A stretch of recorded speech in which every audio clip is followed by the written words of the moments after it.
तर नसरापूर लैंगिक अत्याचार प्रकरणातल्या बातम्या ज्या आहेत टॉप 9 बातम्या त्या आपण पाहणार.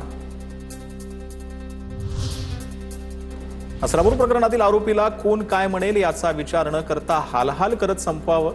राज ठाकरेंची संतप्त प्रतिक्रिया. सरकारनं फास्ट ट्रॅकची व्याख्या सांगावी. कुणाच्याच कुणावर धाक उरलेला नसल्याचीही टीका. लैंगिक शोषणातील नराधमांना आता पॅरोल नाही. फडणवीस सरकारचा मोठा निर्णय. नरसापूर घटनेसंदर्भात मंत्रिमंडळ बैठकीत पडसाद. महिला सुरक्षेसाठी कडक कायदा करण्याची तयारी. नसरापूर प्रकरणाच्या तपासावरती मुख्यमंत्र्यांचा वॉच. मुख्यमंत्री फडणवीस थेट अधिकाऱ्यांच्या संपर्कात. पुराव्यापासून प्रत्येक अपडेटवर बारीक लक्ष.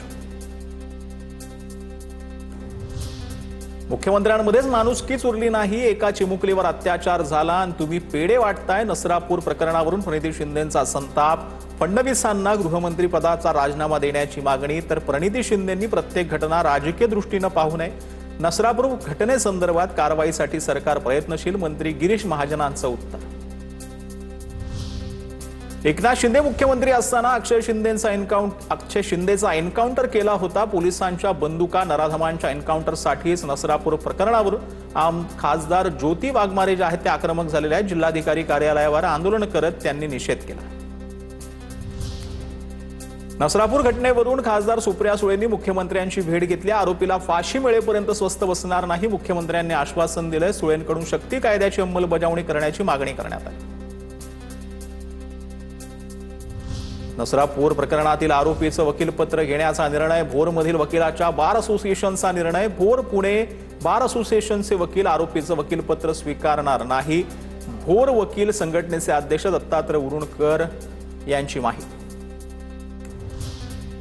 नसरापूर नराधमाच्या घरच्यांशी साक्ष ठरणार गेम चेंजर. आरोपी भीमराव कांबळेच्या घरातूनच शिक्षेची मागणी. आरोपीच्या कुटुंबियांनी माध्यमांना दिलेली प्रतिक्रिया. पोलीस पुरावे म्हणून वापरणार सूत्रांची माहिती. दरम्यान नराधम भीमराव कांबळेला 7 मे पर्यंत पोलीस कोठडी. पुण्याच्या नसरापूर प्रकरणातील चिमुरडीच्या तोंडात सॉक्स आढळला. बालिकेच्या छातीवर मारहाणीचे वळ. शवविच्छेदन अहवालातून धक्कादायक माहिती समोर. दिवसभरातील मोठ्या टॉप 9 तर नवी मुंबईमध्ये गणेश नाईकांनी आता टीका केलेली आहे. निवडणुकीमध्ये विरोधकांनी 4 पट ताकद वापरली मात्र विजय सत्याचा झाला. मंत्री गणेश नाईकांनी पुन्हा एकदा नाव न घेता उपमुख्यमंत्री शिंदेंवर निशाणा साधला. उपमुख्यमंत्री एकनाथ शिंदे आणि ठाकरेंचे खासदार संजय दिना पाटलांचा एकाच कारमधून प्रवास पाहायला मिळतोय. संजय दिना पाटलांच्या पत्नी सध्या फोर्टिस रुग्णालयामध्ये ऍडमिट आहेत.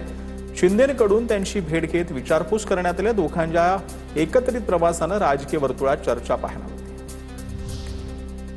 आमदार महेश शिंदेंवर पक्षविरोधी भूमिकेमुळे कारवाईची टांगती तलवार आहे. पत्नीला अध्यक्षपद मिळवण्याच्या हट्टामुळे पक्षात कारवाईची शक्यता आहे. महेश शिंदेंवर शिस्तभंगाबाबत कठोर भूमिका घेतली जाणार सूत्रांची माहिती.